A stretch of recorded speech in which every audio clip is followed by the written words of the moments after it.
Mga ka-vloggers, ito yung driving tutorial kung paano magkambyo magmula dun sa ating primera, then segunda, then balik sa neutral, diretso sa tersiera, then balik uli sa neutral, diretso naman sa kwarta, then pupunta tayo doon sa side, diretso sa quinta, then balik ulit sa neutral, then reverse. Kasi meron siyang cambio dito mga ka-vloggers, mapapansin nyo yung cambio na magmula doon sa quinta, diretso doon sa reverse. So hindi pwede yun kasi makikita natin yung sasakyan tuloy-tuloy ang takbo, matulin. So ang tinuturo lang talaga dito mga ka-vloggers ay yung cambio.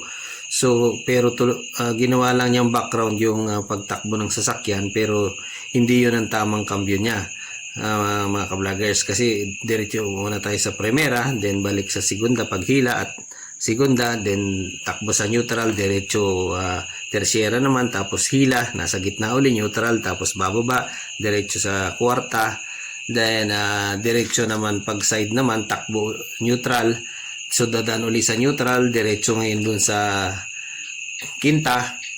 So kada ano yun mga ka-vloggers, kada tatakbo tayo ng cambio ay umaapak tayo ng clutch. Ko hindi naman pwedeng tuloy-tuloy lang yung cambio mga ka-vloggers. Kada lumilipat tayo ng cambio mga ka-vloggers ay inaapakan natin yung clutch. So hindi na nakalagay dito yung sa clutch.